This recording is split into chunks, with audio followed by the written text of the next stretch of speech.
Hello everybody and welcome to the update I promised on the Modern Challenge last weekend with Boros Burn. So earlier on in January we set out to test the aggressive decks, see which ones would be playing on the channel going forward. Because people commenting that I played a lot of decks that I didn't seem to know what I was doing, etc. And I've commented in the past before that I consider Burn close to my speciality, if not the deck that I seem to perform the best with. Last year I top-aided a modern, almost 100-person PPTQ with the deck. I top-aided a local event for a local invitational event. Unfortunately did not win, but top-aided it. So most of the time that I pick up Burn, I've done well. One of the streams where we were doing with trying to figure out which decks we're going to play, I was like one life point away from 5-0ing in a friendly league.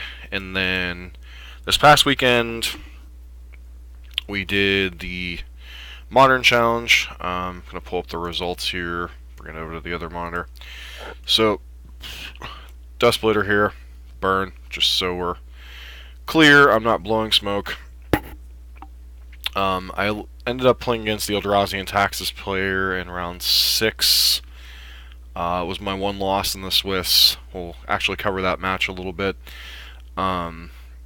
Sneaky Pete and Ad Nauseum here ended up being our quarterfinals opponent. If any of you have played Burn at all, you know that Ad Nauseum is probably in the top 3 worst matchups for Burn. I would say Ad Nauseum, Boggles, and Eldrazi are probably the 3 worst, like, straight up matchups that see some amount of play in Modern. There are other matchups that can be tricky, like Infect. Some people say Jeskai. I don't know how I feel about that. I've only played the matchup a few times, and I think I've come out on top most of them.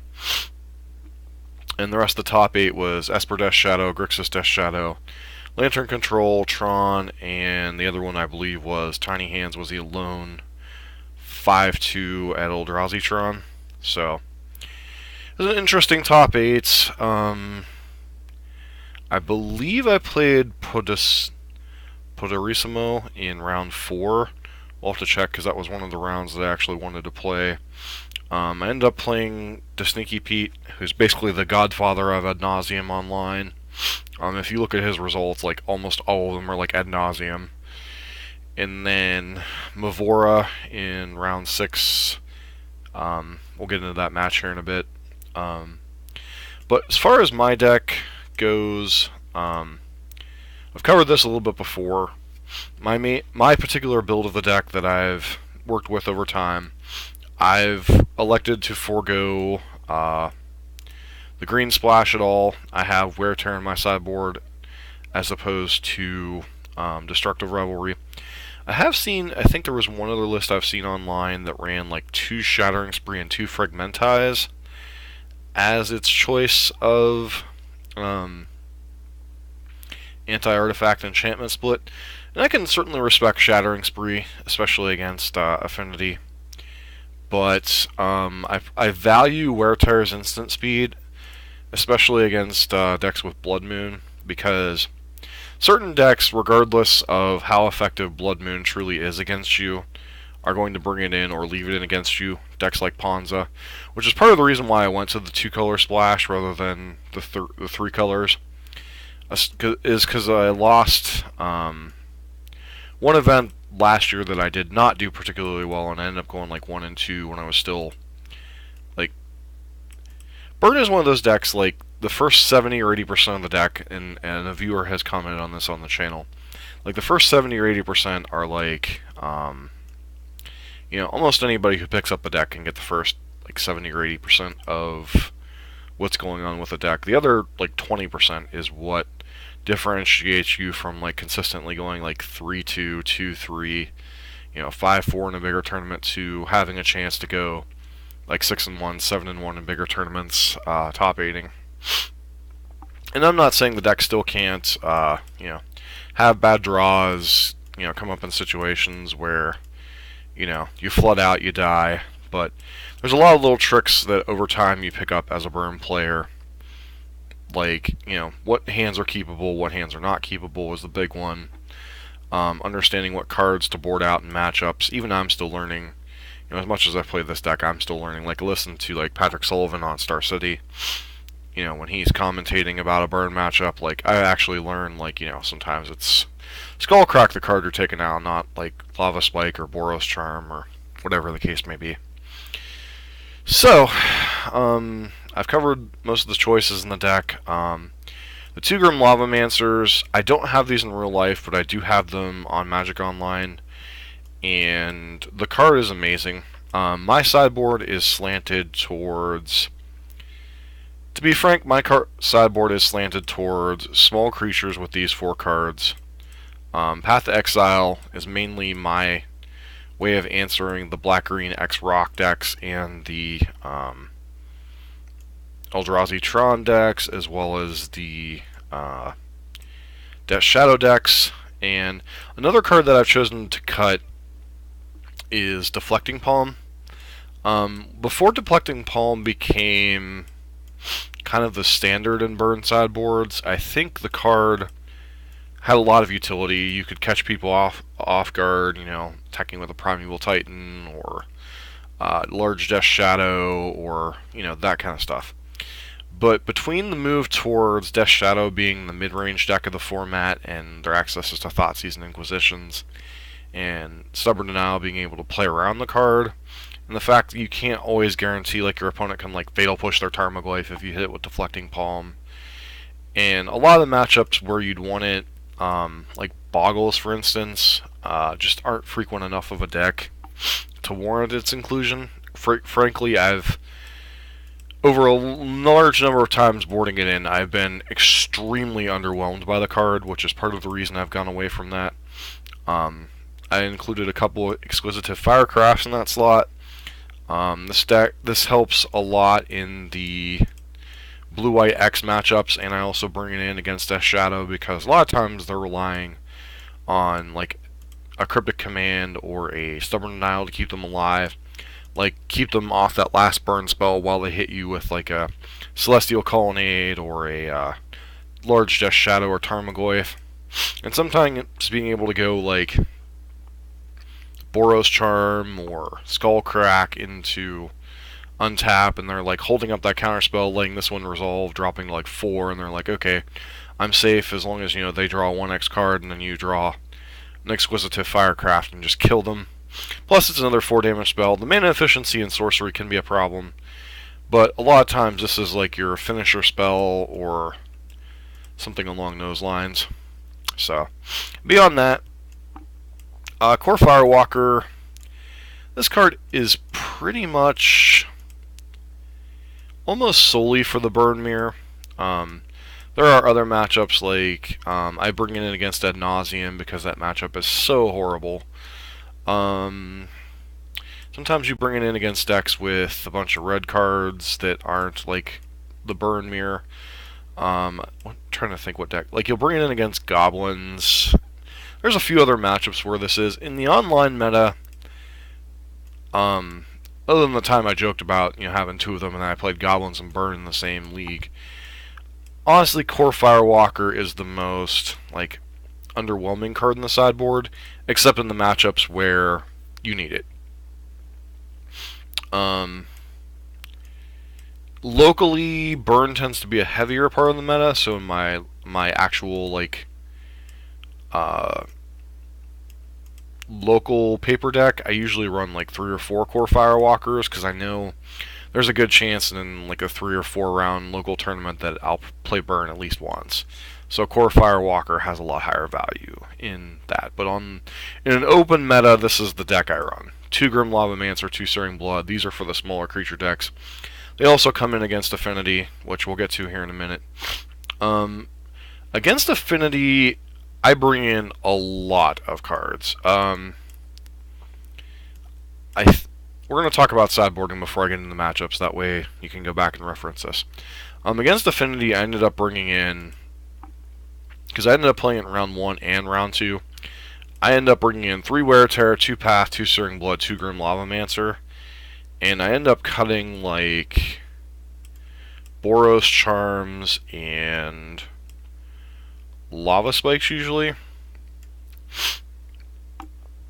The rationale behind this particular cut, 1, 2, 3, 4, 5, 6, 7, 8, 9.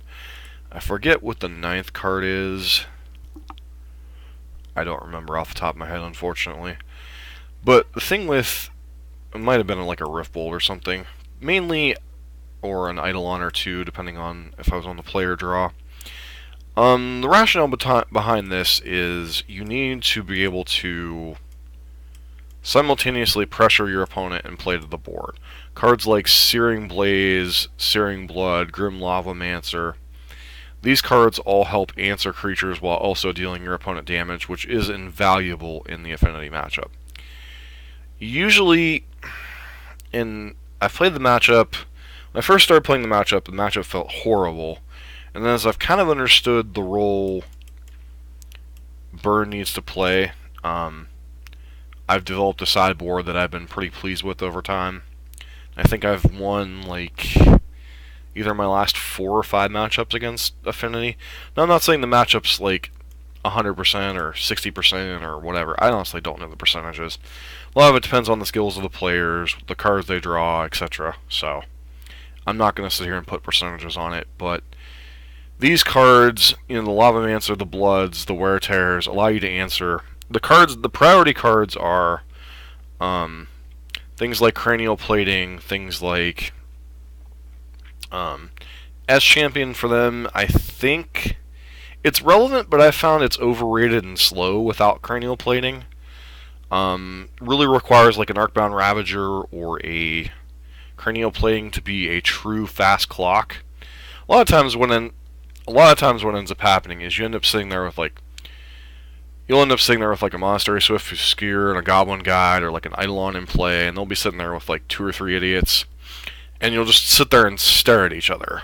And oftentimes it comes down to the Burn deck's ability to like play a spell at end step, play another spell at end step. Meanwhile, your opponent's kind of getting locked out by an Eidolon or being blanked by the fact that they can, say they can hit you for like 6 or 10 damage, but then you can untap and have like, Swift Spear, Goblin Guide, and all of a sudden you're chunking in for like 8 or 10 damage just on board, not counting, if you have lands or spells in your hand. So, that's a lot of times how the matchup ends up playing out. Path to Exile is mainly relevant for Master of Ethereum. That is the key card. And it's also another 1-mana interaction spell along with Lightning Bolt, which you need a lot of times for their nut draws, just to slow them down. The priorities are usually Vault Scourge, Master of Ethereum, Cranial Plating, and watching out for Inkmoth Nexus, the punk out kill, as I like to call it, with Ravager. Beyond that, you want to keep Stealer Overseer off the board, which is kind of common sense. And a lot of times your like Goblin Guide, Swift Spear, Eidolon are going to blank a lot of their mopier creatures. They kind of have to keep them back to chump block to keep their life totals high. And Vault Scourge really becomes like their tool. That's why I leave in Skullcrack in this matchup rather than like Boros Charm, which is just a flat out better damage spell. It's important to have Skullcrack for their huge like Vault Scourge in play, play a Cranial Plating on it, swing, gain like 6-10 life. So that's my methodology behind handling Affinity. There are other players that handle things in different ways. Another key matchup that I'll get into here is Death Shadow. And now Death Shadow is a tricky matchup. Personally, what I've been doing since I removed Deflecting Palm is I usually bring in these 6 cards, 4 Pass, 2 Exquisitive Firecraft. I end up cutting Searing Blaze, because Searing Blaze is awful against Death Shadow the way it interacts. And the only card you're usually killing with Searing Blaze is Snapcaster Mage, and honestly that's not really worth it. And then the other 2 cards I cut are usually, like on the play, I'll cut, or on the draw, I'll cut a couple of Goblin Guides. The Goblin Guide cut is from Red Baron MTG, or, what is his name? He is a broadcaster on Geek Fortress.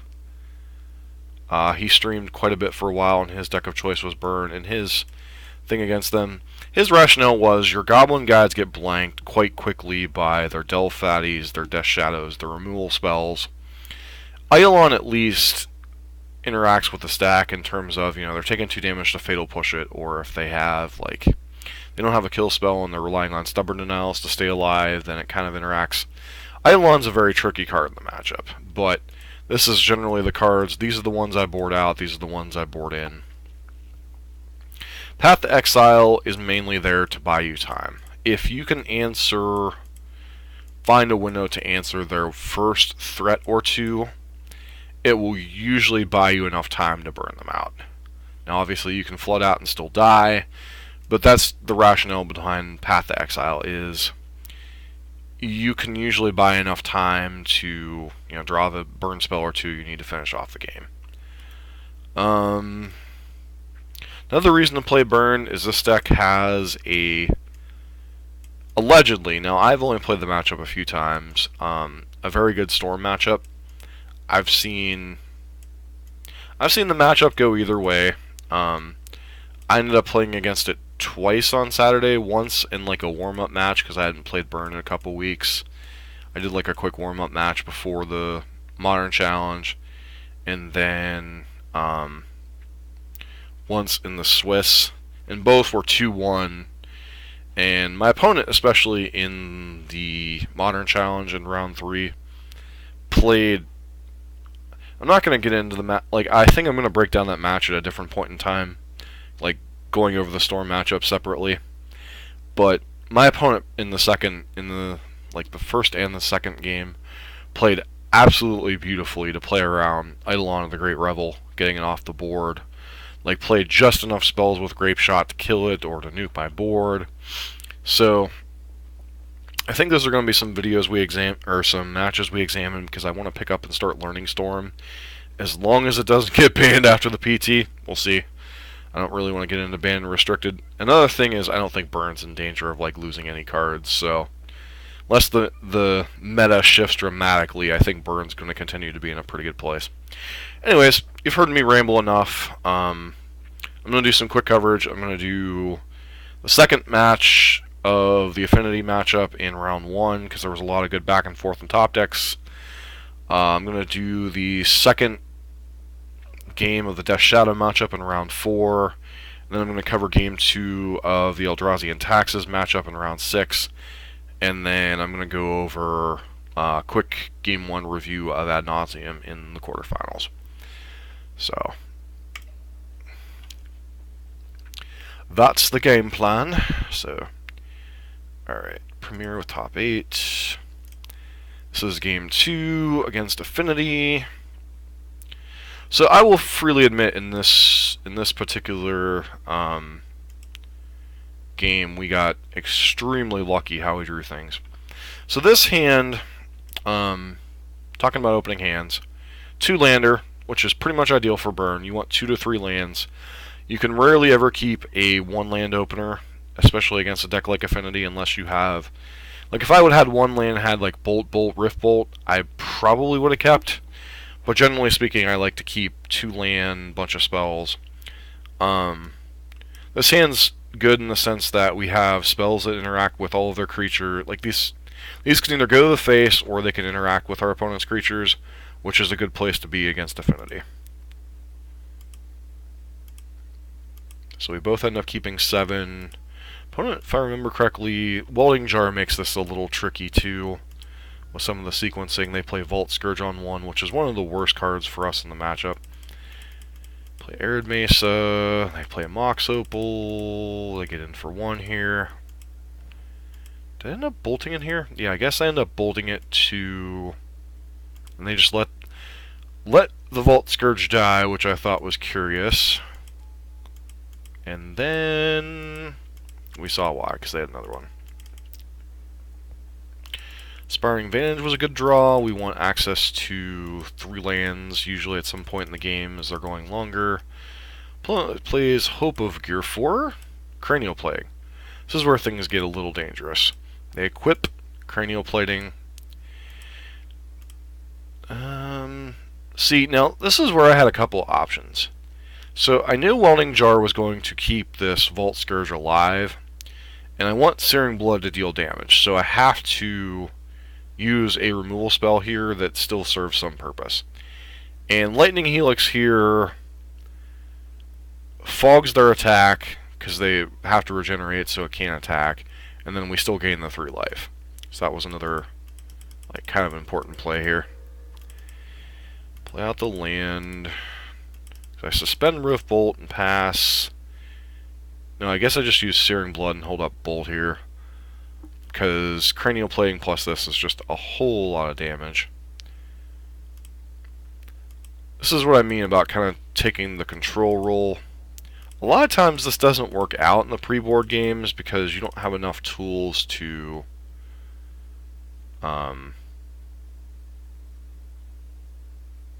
I guess that's where I suspend a Roof Bolt. A lot of times in the pre-board games you don't have the right hand or the right tools to play this kind of game. Like, in game 1, if they resolve a Master of Ethereum here, we are just so boned. And this is one of the spots where I got lucky. I drew a Path to Exile, and I only boarded in 2. So I'm not going to sit here and say that I played perfectly or anything in this matchup, but Path here bailed us out. Part 1 got their Mountain, played a Memnite, equip Cranial Plating. This becomes rough because it's like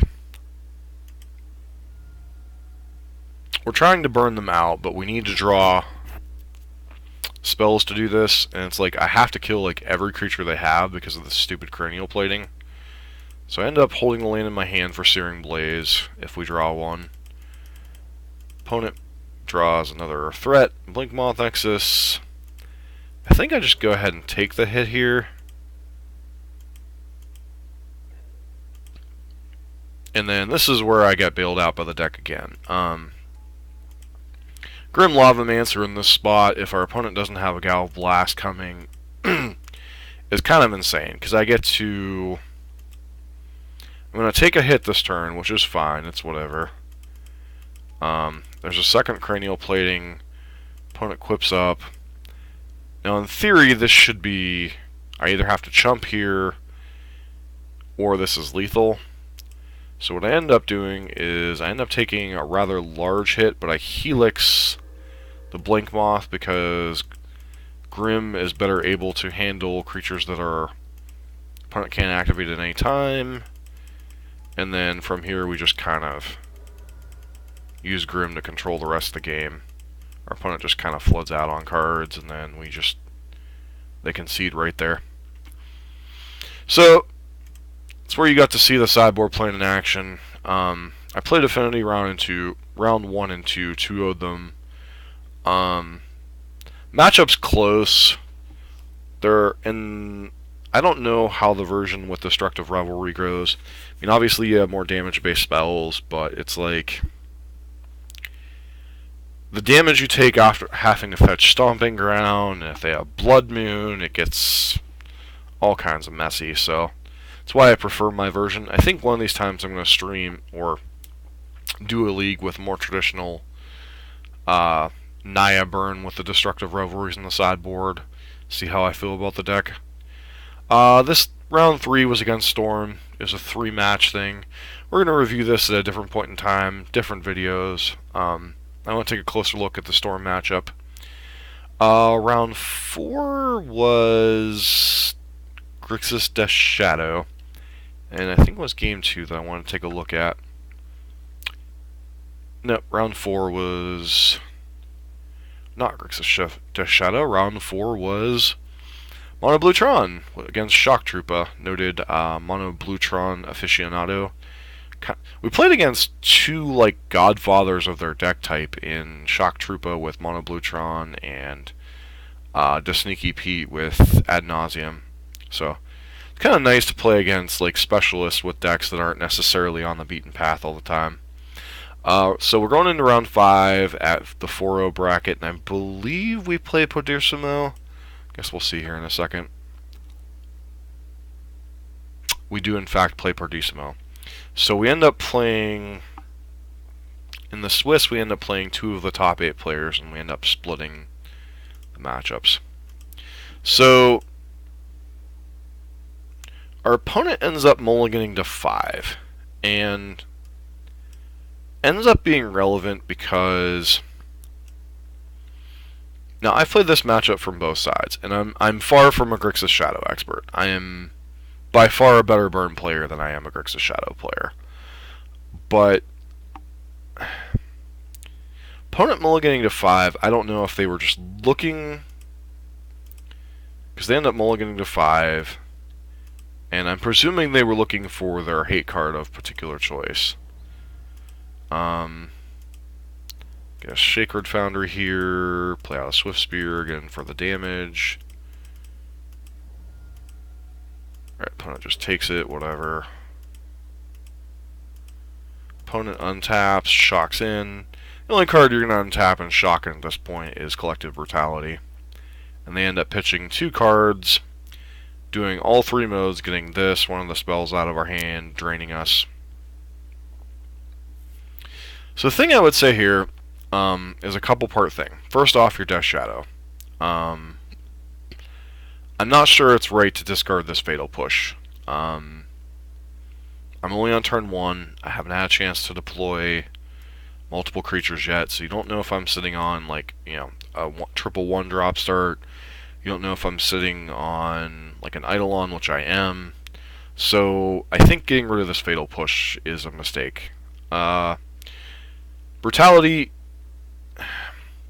on the list of cards that beat Burn, Brutality is a very good tool, like especially in situations like this where they're able to get like a 3 for 3, well, 3 for 2, because Fatal Push is kind of a card. This land's kind of useless to them, but Brutality is probably, I don't want to say overrated, but it's like, of the hate cards your opponents can play, Brutality is one of the more efficient and useful cards in their matchups. Like, the cards that really stick it to burn are Leyline of Sanctity is probably number 1. Finks, Brutality, Chalice of the Void on 1. Those kinds of plays are all beatable. Like, I actually played against Chalice on 1 in this tournament. Played against multiple Brutalities. Not only out of this deck, but the Mono Black Zombie or Mono Black Devotion deck, whatever it was we played in round 7. So I played against multiple Collective Brutalities and honestly had very little issue. And I think part of the reason we had very little issue beating this is because our opponent did mulligan to 5, and we're basically sitting on 8 cards. So Burn is not an attrition deck, but if your opponent mulligans to 5 for their hate card, chances are you can beat it. Opponent resolves their spell, ends up taking Boros Charm. So effectively, that card saved them probably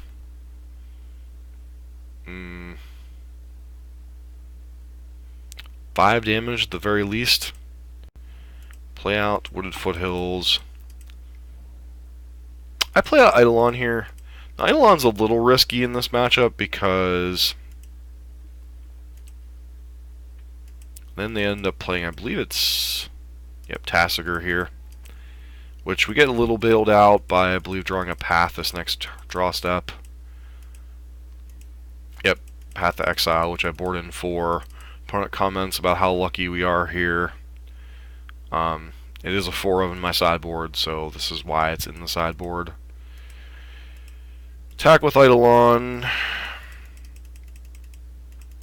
Our opponent to 16. Lava Spike them. We're down to 10, which is a little risky. And our opponent plays the Death Shadow, uses the trick of Eidolon actually pinging them down. So this next turn becomes very interesting because we end up drawing Lightning Helix. So this is a 2/2. I end up attacking in with Eidolon here because I'm interested in trading Eidolon for Death Shadow. Opponent has one card left in hand. Ends up being Snapcaster Mage. So opponent takes 2 damage. They go to 9. In response to this, I Lightning Helix their Death Shadow because I know they have no cards in hand. This is one of the few instances where a burn spell can kill Death Shadow. We end up taking damage, getting back the health from Lightning Helix. They Snapcaster Mage, trade off. I'm fine with this exchange. There's Exquisitive Firecraft, just pass. They play Serum Visions, they play Thoughtseize. Boros charm them, they go to 3 off of Thoughtseize, and then just concede here. So, couple sequencing things there, couple just points of be careful how you... I guess the Fatal Push makes more sense in the Lay of the Tasigur. I forgot about the Tasigur there. So I guess if they were trying to get up to the point where they could play Tasigur, made sense. Their 5-card hand was really good for being a 5-card hand, but a lot of times it ends up becoming a resource battle, and their life total is a resource they tax very highly in this matchup. Okay, so this game, this is against Mavora with Eldrazi and Taxes. A deck which I don't know what to make of this deck. It's just... it's black, white, Eldrazi, and Taxes. So, I sideboard in this matchup very similarly to how I sideboard against Death Shadow, other than I bring in Grim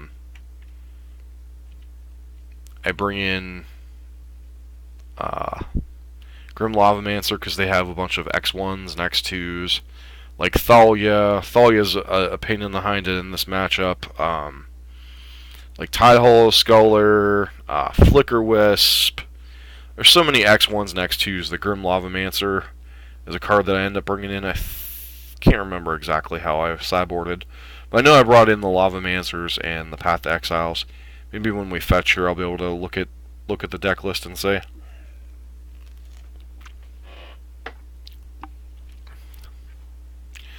I believe this hand is a mulligan.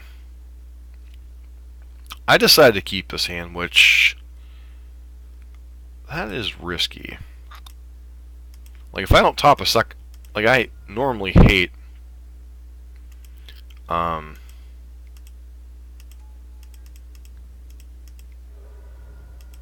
opponent goes Eldrazi Temple.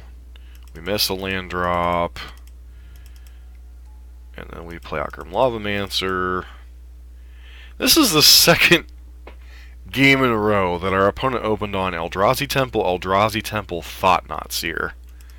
Now, if there's a reason why this card should be banned, it's this draw right here. Like, turn 1, Thought-Knot Seer, take a card. End up taking Path to Exile. So I end up bolting Thought-Knot and then using Lavamancer to finish it off. Draw a card here. So I got bailed out and drew my second land in a timely fashion. But here comes another Thought-Knot. Goodbye, Bolt. I attack in with Swift Spear here. They block. I Searing Blood. 2 for 1 myself to draw another card, play out the land. And then Lavamancer kind of... it's another thing. Our opponent could be playing Leonin Arbiter, given their deck list, and in fact they are playing Leonin Arbiter as I'm looking at their list. So you always want to fetch main phase. Woodland Strangler, use it to kill Grim Lavamancer. This game was just insane with the back and forth. Like, Lavamancer, like, probably answered 7 power worth of guys. It was kind of insane. Play out Eidolon here. Opponent Tidehollow Scullers gets our thing, and then has Thalia Heretic Cathar. And I think we kind of sit here and look at each other awkwardly for a little while. Firecraft to the face. Opponent fires up Shambling Vent. Do this little dance back and forth for a little while. We suspend Riftbolt. We don't have a land for our Searing Blaze. Opponent fires up Shambling Vent. Will not attack with their other creatures. They're up to 7. So we Riftbolt. Going after Tidehollow Sculler, getting our Lightning Helix back, which will make it trickier for them to attack with the Shambling Vent. Now, one line I could have taken here is I could have Helixed the Thalia, gotten in with Eidolon, but I ended up holding back for, I think, one more turn cycle. Fires up their Shambling Vent, knowing we've got the... And I think... Nope, they end up holding back. We Helix their Shambling Vent to keep them from gaining life here. They Ghost Quarter us to keep us from gaining life. Astute play on their part. Which is relevant because we're at 4 life here. So, it's not like we have a ton of life to play with, and we do have an Eidolon in play. They're presuming we don't have another Lightning Helix in hand. So we end up playing out this trigger landfall. I almost play Searing Blaze and then play Lightning Helix to the face, drop our opponent to 4. Searing Blaze, we go to 3, kill their Thalia. They can't play a spell, so they're just dead here. That was kind of an insane game.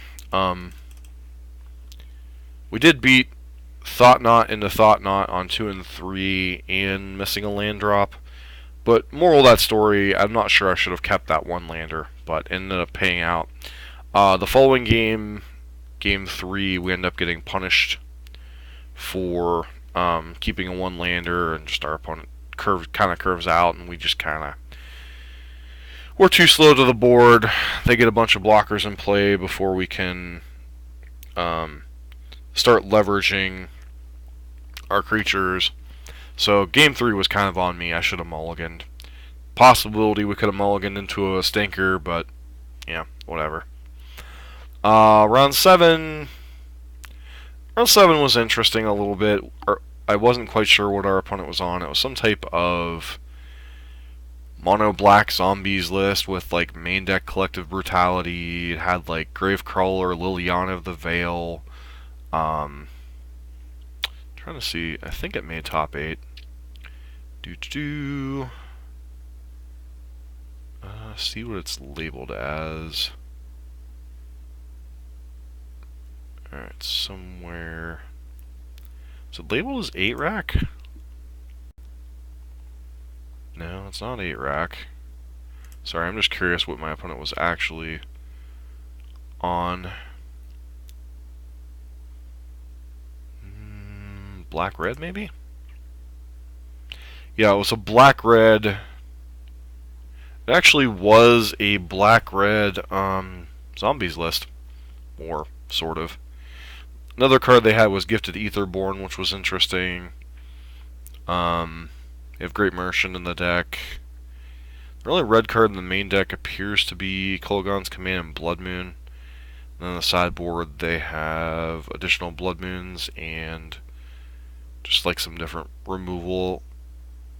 So it's an interesting deck, but Burn kind of matched up well against what they were doing. As long as they didn't resolve a Grey Merchant of Asphodel, they really didn't have a huge chance of winning.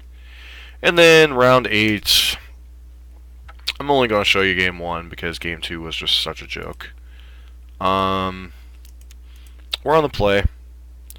I'm only going to one lander, go to this hand, which isn't bad. I know the opponent. I have to be able to kill quickly. I just start throwing burn spells at the face because we end up drawing a Swift Spear, which really ups our clock. Opponent had Lotus Bloom on 2, or on 1, which meant they had the kill on 4 most likely. Opponent passes. We go ahead and Lightning Bolt. Our opponent goes to 3. We have Helix here. And our opponent has Angel's Grace, which means they go to 1 life. I couldn't do enough damage to them to force them to Angel's Grace there. Angel's Grace has split second, so you can't respond to it. Opponent casts Lotus Bloom, and then has the combo rolled up in their hand. Cast Angel's Grace, catch Ad Nauseam, just kill us from there. So, we had the kill on 4. Our opponent had the answer to the kill on Angel's Grace to stay at 1. And they had Angel's Grace plus Ad Nauseam. Pretty good draw from our opponent. Obviously, he's an expert with the deck. He knows what hands are keepable, what hands aren't. I'm not sure what piece he was missing that he found with sleight of hand, but, you know, when you have Grace, Nauseam, another Grace, and Lotus Bloom all on, like, your first 12, 14 cards, it's really hard for Burn to beat. The deck has main deck. Angel's Grace has main deck Phyrexian on life, which basically buys them another 10 life.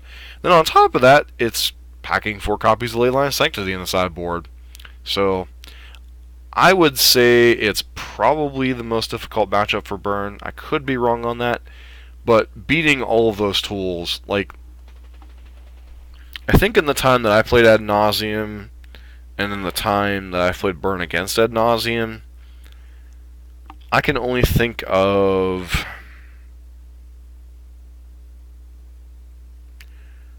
I only think of 2 times where, as the Burn player, I've beaten Ad Nauseam.